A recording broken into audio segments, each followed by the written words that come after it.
नमस्कार, आप देख रहे हैं न्यूज 18। मैं हूं आपके साथ मेनका चौधरी और सुबह के 7 बज चुके हैं। चलिए विस्तार के साथ खबरों पर नजर डालते हैं। सबसे पहले बात 69,000 शिक्षक भर्ती मामले की कर लेते हैं। इस वक्त हाईकोर्ट से बड़ी खबर यह है कि हाईकोर्ट में प्रदेश सरकार ने 31,661 पदों पर चयन में गलती की बात स्वीकार कर ली है। सरकार ने माना है कि कुछ कम मेरिट के लोगों को नियुक्ति मिल गई है, जबकि अधिक मेरिट वालों को नियुक्ति नहीं मिल पाई।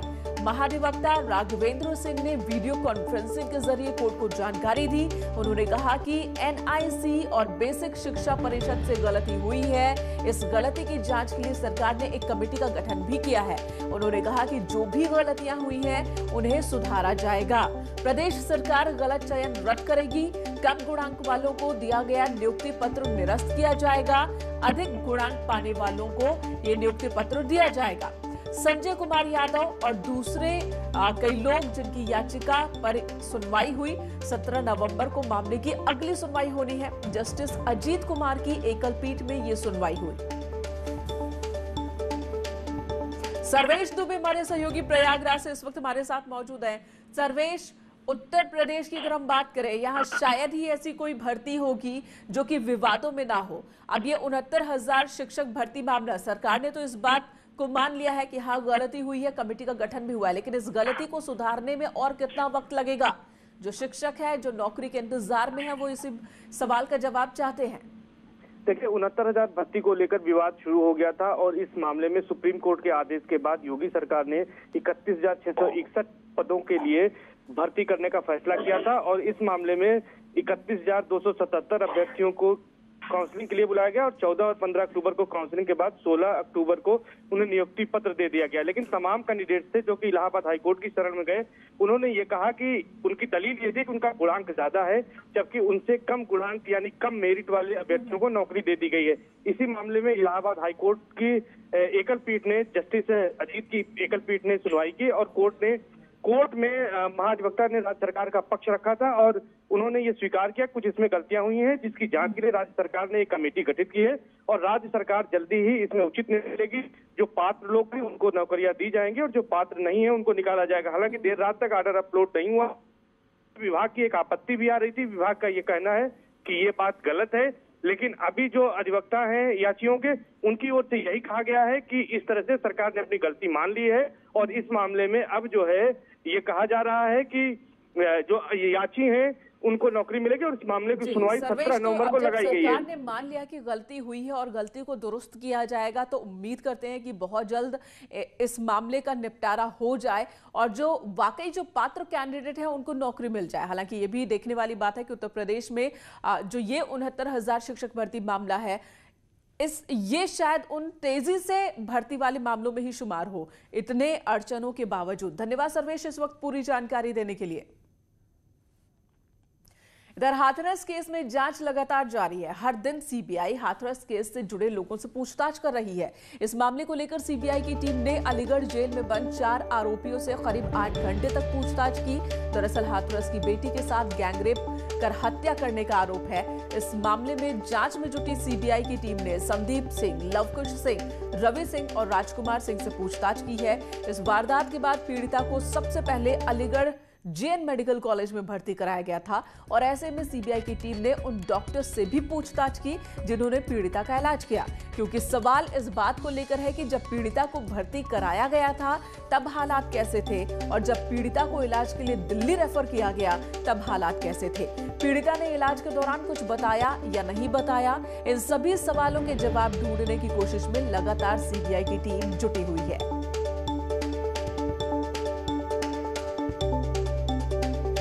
हाथरस केस में लगातार न्यूज 18 आपको पल पल की खबर दे रहा है, हर वो अपडेट दे रहा है जो देश जानना चाह रहा है। पीड़िता की मौत हुई थी और आरोप है 4 लोगों पर कि गैंगरेप के बाद उसकी हत्या की गई है। अपने आखिरी बयान में पीड़िता ने यही बात कही थी, जिसके आधार पर मामला दर्ज हुआ और इस मामले की पहले यूपी पुलिस, फिर एसआईटी और उसके बाद अब सीबीआई जांच में जुटी हुई है। इस केस से जुड़े 4 आरोपी जो कि अलीगढ़ जेल में बंद हैं, उनसे सीबीआई की टीम ने लंबी पूछताछ की। करीब 8 घंटे तक पूछताछ चली, जिसमें सीबीआई ने उन सभी सवालों को रखा जिससे वारदात का सच सामने आ सके। साथ ही मेडिकल कॉलेज जाकर उन साक्ष्यों को भी जुटाने की कोशिश की जिसे मेडिकल के दौरान डॉक्टरों ने जुटाया है। वैसे भी इस मामले पर सबकी नजर बनी हुई है, जिस पर अब सीबीआई की नजर है और ऐसे में सीबीआई के लिए भी हाथरस कांड एक बहुत बड़ी चुनौती। इस मामले में एसआईटी जांच हो चुकी है, लेकिन अब तक एसआईटी ने अपनी रिपोर्ट शासन को नहीं सौंपी है।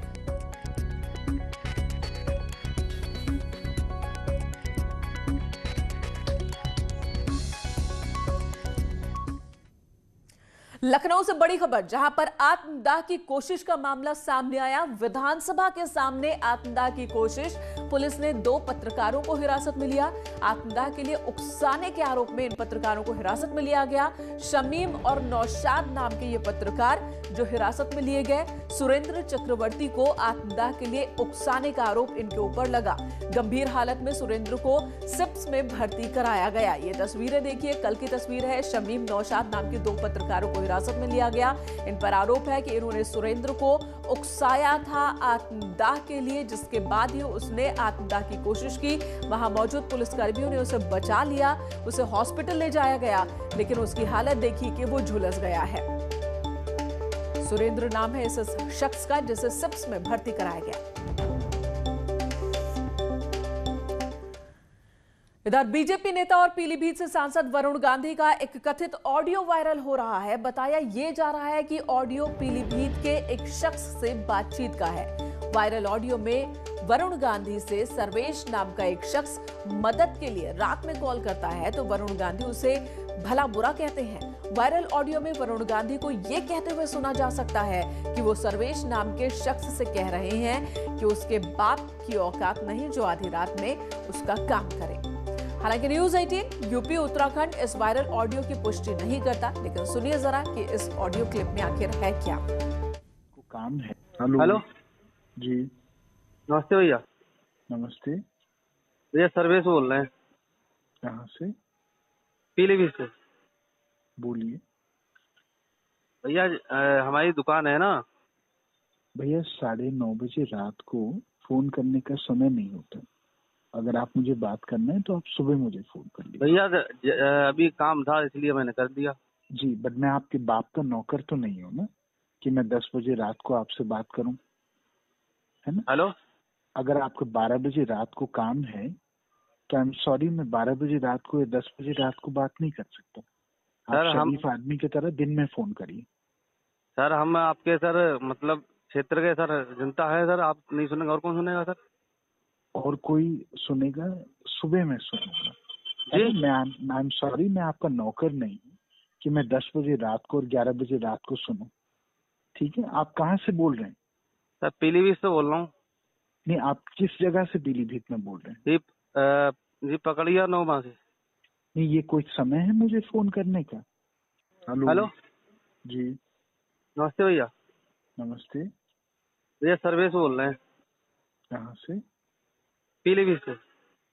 बोलिए भैया हमारी दुकान है ना। भैया 9:30 बजे रात को फोन करने का समय नहीं होता। अगर आप मुझे बात करना है तो आप सुबह मुझे फोन कर लीजिए। भैया अभी काम था इसलिए मैंने कर दिया।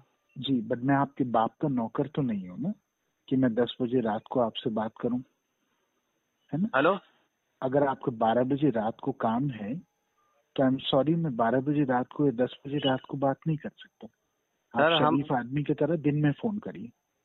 सर हम आपके सर मतलब क्षेत्र के सर जनता है सर, आप नहीं सुनेंगे और कौन सुनेगा सर?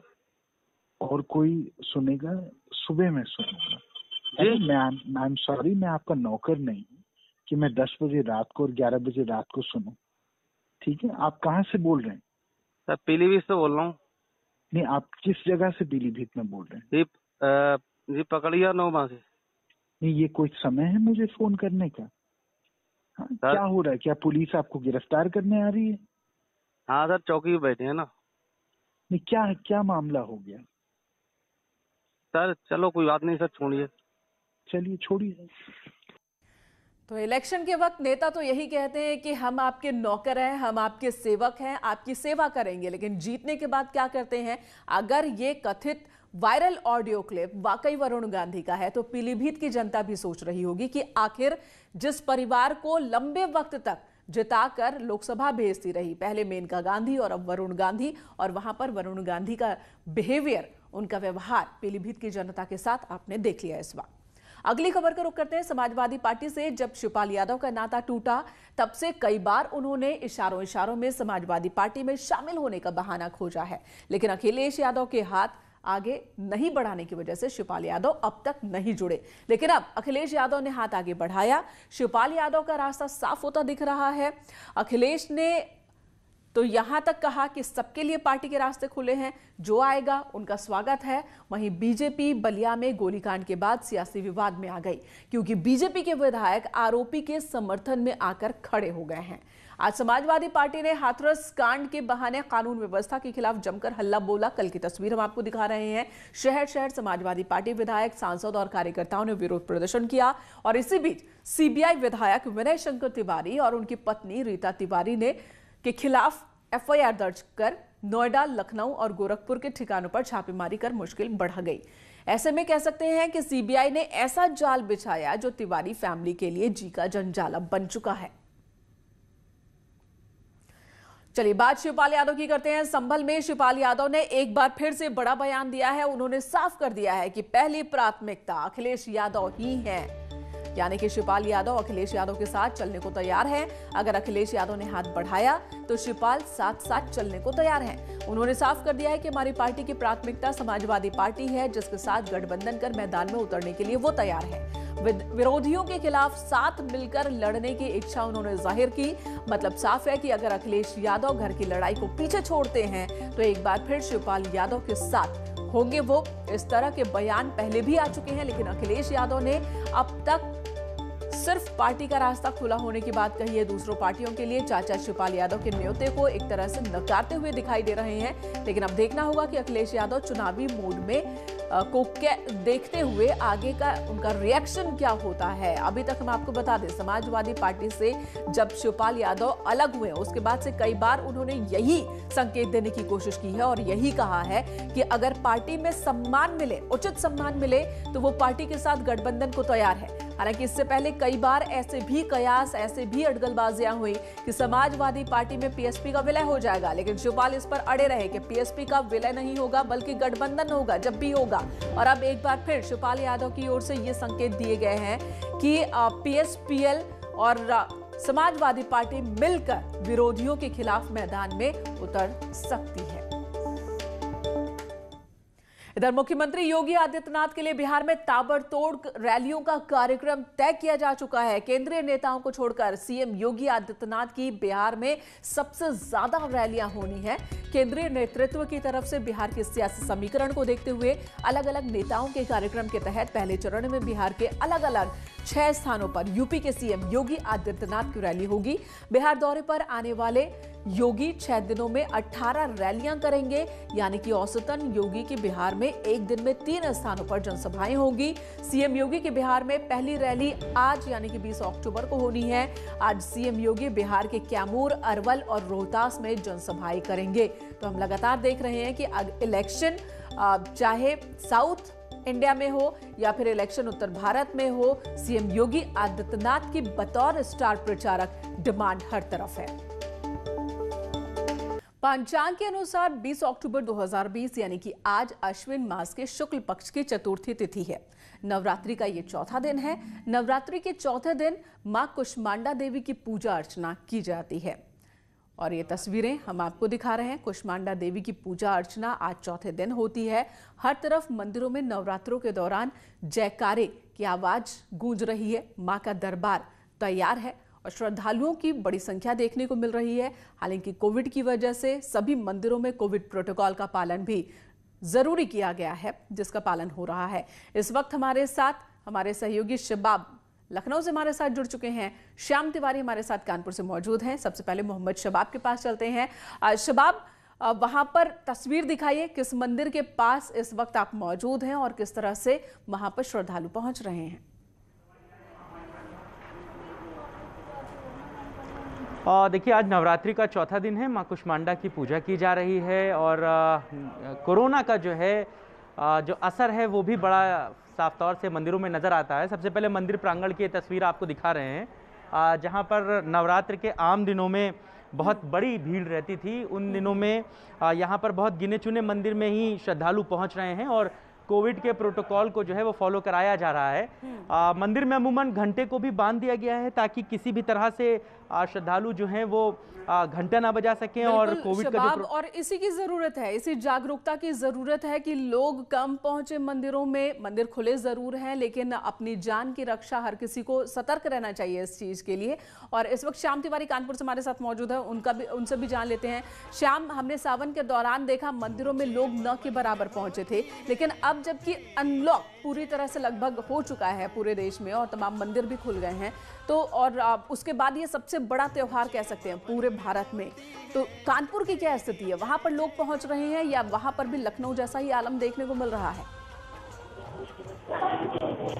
बिल्कुल, आपको बता दें जिस तरीके से कानपुर में नवरात्र धूमधाम से मनाया जाता रहा है और मंदिरों में लोगों की भीड़ उमड़ती रही है, इस बार निश्चित तौर पर कोरोना का असर देखने को मिल रहा है, क्योंकि लंबे समय तक लोग लॉकडाउन में रहे और इसके बाद लोगों को लगातार कहा जाता रहा कि वो सोशल डिस्टेंसिंग का पालन करें, मास्क लगाएं, तो उसका असर मंदिरों में भी देखने को मिल रहा है। हालांकि मंदिरों को अनलॉक कर दिया गया है, लेकिन यहाँ पर बेहद ही कम संख्या में भक्त पहुँच रहे हैं, क्योंकि वो अब जागरूक हो चुके हैं कि अगर वो एक दूसरे संपर्क में आए और उन्होंने कोरोना प्रोटोकॉल का पालन नहीं किया तो उनके लिए खतरा हो सकता है। बिल्कुल, और इसी सतर्कता की जरूरत है। मोहम्मद शबाब, बहुत बहुत धन्यवाद आपका। श्याम तिवारी, आपका भी शुक्रिया तमाम तस्वीरें हम तक पहुंचाने के लिए। और इस वक्त रुकेंगे एक ब्रेक के लिए, ब्रेक के बाद भी खबरों का सिलसिला जारी है हमारे सहयोगी अनुपम के साथ।